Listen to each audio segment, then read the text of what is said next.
Now, from the University of Okoboji, it's Okoboji Broadcast with Jeff Thee. Welcome to Okoboji Broadcast, everybody. I'm Jeff Thee, coming to you from the Dickinson County Museum. I have John Smeltzer here with me today, as we are going to be talking about, you talk about a guy who goes down the rabbit hole and almost never comes up, I think, John. But today we are talking about, because you're going to be giving a talk right here tomorrow night, aren't you? That's right here in the room. Yeah, so, and begins at what time? 7 o'clock Thursday night. Okay, all right. And you described it to me, and if anybody knows the Beatles songbook, you'll recognize this. The Long and Winding Road. I would have tried to sing that, John, but I wouldn't have done Lennon and McCartney. I would have preferred you hum it, Jeff. Yeah, exactly. Mary Dreyer, the executive director here for the museum, and I have talked about a lot of things over the years, and one of them was the Orleans Hotel. And doing a presentation for the Orleans Hotel was something that really is near and dear, not only to me, but also to my family. Right. My wife and her sister and sisters grew up next door to the Orleans Hotel, and they've actually lived on the property that was part of the Orleans Hotel since 1960, when the family moved up here to the lake, Jeff. Wow. And for me, it literally was right there at the door. And so the thing that was going on in my head was the Long and Winding Road, which really represents the railroad coming to the Iowa Great Lakes, right, was in fact then leading to my door. And so it seemed like a natural way to go in terms of the Long and Winding Road. You know, you were, when I was setting up and everything, you were talking about that when people think of the Orleans Hotel, they think of a singular. A structure, one structure. Yeah, they think of it in singular. It's much more than that. Yeah, it actually is. And so part of that, the sinuous nature of the storyline really starts out with the development of the Iowa Great Lakes region. And the fact that, you had people that wanted to develop the Iowa Great Lakes region and make it profitable. And it was all centered around the railroads. There was the glamorous first Orleans Hotel, but subsequently there were 4 more Orleans hotels that were built. And the story really includes the history of all 5 of those. Yeah. Now, and as you guys were looking at pictures and there's one here, do we have an image of and you kind of discovered? Well, I think we did. Okay. We're sitting here, we're looking at some images that the museum has in their collection. And the question really is, and the story as I've got it right now, really has a mystery on Hotel Number 3, because Hotel Number 3 actually only existed in reality for 5 months. Wow. And it burnt down, and it burnt down 5 days before it was opened. Yeah. And then a 4th one came up, and the 4th one certainly dominated most of the hotellery period for the Orleans Hotel under the tutelage of Guy Burnside, who was one of the folks that was involved in the Antlers Hotel too, that also still exists within the Spirit Lake. Right. Now, so 1 through 3, what happened? Well, 1 was the big one. 1 was the one that got us all started and everybody excited. It was the one that the railroad brought to town. It was the one that was promoted in many, many ways. And it was literally torn down in around 1899, early 1900, because of changes in the environment around Big Spirit Lake and other conditions probably within the economy, right, as much as anything. And, when you talk about the railroad, John, just the fact that, when we think of Orleans today, we think of kind of the hub of where everybody's going is down in the amusement park and so forth. Absolutely. And that's, we see, and we have hotels all over, but I mean, that's just kind of the epicenter. And to think of, back in those days, with the railroad being there, that was a hubbub. It was, and it was part of the battle. There's a huge competition that's going on between railroads. The Burlington Cedar Rapids Northern wins the race to Big Spirit Lake. Big Spirit Lake has been known for quite a few years because of Crandall's Lodge and Hunter's Lodge as a destination for folks to come hunting and fishing in northwest Iowa. And there's a lot of other activity, of course, that goes on. And the railroad's pushing its way there. And they're also pushing their way up into the Minneapolis-St. Paul area. And there are railroads coming from the south that'll be coming up through Spencer and promoting the new inn.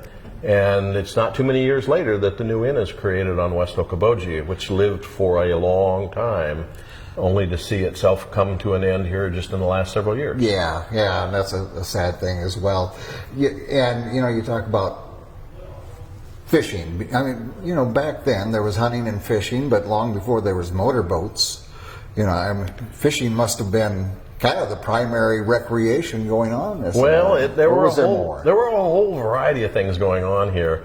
During that period, the consumption of alcohol was a famous property of some of these destination hotels. Right. And alcohol was one of those things that was a great controversy back in the late 1900s. The whole temperance movement was underway, and the area around here did not escape that, and Iowa itself was considered a dry state by constitutional amendment. No, I never knew that. Right during that period of time, and prior to Prohibition. Okay, all right. And so there were some folks that probably were bending the laws, maybe twisting the law pretty heavily, and these destination hotels all over the place were places where some of that occurred. Sure. Hunting and fishing was one of the activities. It certainly was a perennial activity that all were interested in. But there were boating events. There were foot race events that were going on. There were competitions that were going on in the late 1880s, not unlike what we have even today. Wow. So it began... It began early. Even then it began early, and it's part of that long and winding road, and then over the course of time, there were multiple hotels, and the storyline changed a little bit depending on which hotel you were at, who the proprietor was, what their particular angle was in terms of marketing, and ultimately the last of the Orleans hotels disappeared in about 2013 with the teardown of what was then a private residence. And now has been replaced by a private home that is grand, to say the least. Yes. And the continuity that's still there with the Spillway Drive-In, because one of the longest surviving structures in all of the history of the Orleans Hotel actually is what was at the very beginning Jim's Drive-In, and now is the Spillway Drive-In. Amazing. It was just amazing, isn't it? Well, without giving too much away on your talk tomorrow night, what are going to be some of the highlights of the long and winding road tomorrow? Well, I think the most important thing that you're going to hear tomorrow night, and if you join us on either our YouTube channel or Facebook Live through the Dickinson County History Museum, you're going to hear more about the detail of each of those individual Orleans hotels and the people that were surrounding them. And I think that's the part right now that is probably the most important one to convey. There are other elements of it that probably are going to be the subject of additional storylines going forward. But right now, I think the most significant piece is just the existence of the 5 hotels, who owned them, when they owned them, what they did there, and kind of that putting it together in a way that the long and winding road makes some sense. Yeah. Now, when you're sitting there or drive by, do you visualize, look and go, my goodness, it was right. It was right there. For me, as I look out the back door of the house that we currently live in, I see in figurative sense, not in real sense, the thousands of people that actually have visited that area. Yeah. There literally were thousands of people on those properties at the same time during some individual events. The famous trap shooter, world famous trap shooter, Fred Gilbert, who I've done a program on, yes, shot trap right there on the beach out in front of the Orleans Hotel right by the Spillway. As a spectator thing that people could... as a spectator thing, and in collaboration with the Native American tribes, the Sioux out of the Flandreau area, came down and actually cooperatively shot trap in the regalia of their Indian native cultures. Yeah. And it just exciting, and you actually can somewhat hear those echoes as you sit there, if you know the story. And that's what I'm hopeful being able to portray today and tomorrow night will be the storyline, so that others, when they drive by there, can hear a little bit of that background. That's what history is all about. Exactly. And that's why history needs to be brought back to life and made in such a way that it does in fact live. Isn't it great? And you do such a great job, John. And, you know, we talk about Mary, and I just have to give her a tip if I have no hat, but I'm going to give her a tip one anyway. She has brought energy and excitement to our own Dickinson County Museum, and it's spreading with the way back Wednesdays. And she drugged me out of my shell. Did she really? Oh yeah, drugged me out of my shell. Wonderful. Well, tomorrow night, right here, 7 p.m. 7 p.m. 7 p.m. at the in this room, Dickinson County History Museum. Yep. You know, it may be standing room only. It's possible. So for those of you who come and see that the crowd is huge, you might want to take a look at Facebook and the Facebook Live, or you might want to wait for the YouTube to come out. But in any case... Or come early. Or come early and have a seat. That's exactly right. Oh, that's great. And John, just thank you for your interest in the rabbit holes and your personal history with it, which has brought a lot of it out, and sharing it with all of us, that we can commemorate and we can understand as best we can. Well, you notice this shirt that I wear today? Yes. It actually has some significance. I wear it for a reason. The shirt itself is actually the cover from the 1883 promotional brochure that was developed in multicolors back in 1883 by the Burlington Cedar Rapids Northern Railroad for the promotion of the Orleans Hotel. Wow. And it's now being produced by Cable's Trading Post and Lodge as a fundraiser for Spirit Lake Protective Association. Fantastic. So, and we can get them there at Cable's then? And you can get them at Cable's Trading Post and Lodge. All right. Very, very good. My friend, thank you again for educating us and continuing tomorrow night, and for all the rabbit holes you're going to be going down in the future. I love rabbit holes. My wife sometimes doesn't like them so much, but I really enjoy them. Usually they're nice and warm. Yep, exactly. And with your enjoyment of them, we get to enjoy it as well. All right. John, again, thank you for being here with Jeff, me. I appreciate the opportunity. My pleasure. Always great. My pleasure indeed. John Smeltzer again here tomorrow night, right here at the Dickinson County Museum, 7 p.m. If you want a seat, get here early, and they will have YouTube and Facebook is live as well, so you can check these things out. So anyway, we thank Mary for letting us in here today, and we thank you for watching us right here on Okoboji Broadcast. Okoboji Broadcast from the studios at historic Arnold's Park Amusement Park is brought to you in part by the Scott Troutman State Farm Agency in Spirit Lake, Quest Wealth Management, a financial advisory practice of Ameriprise Financial Services, advisor Jan Spielman, AJ Spielman, and Erica Wachholz. The headquarters of the University of Okoboji is at the Three Sons, open Monday through Saturday 10 to 5 and Sunday from 10 to 4. Bank Midwest, dream big, plan wisely, live well. Lakes Regional Healthcare and Avera partner, Ruthven Locker at the Lake, where carnivores are welcome on Hill Avenue in Spirit Lake. Beck Engineering in Spirit Lake. Be Radiant Laser Skin Studio in the Okoboji Plaza in Okoboji.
Okoboji Broadcast from the studios at historic Arnold's Park Amusement Park is brought to you in part by the Scott Troutman State Farm Agency in Spirit Lake, Quest Wealth Management, a financial advisory practice of Ameriprise Financial Services, advisor Jan Spielman, AJ Spielman, and Erica Wachholz. The headquarters of the University of Okoboji is at the Three Sons, open Monday through Saturday 10 to 5 and Sunday from 10 to 4.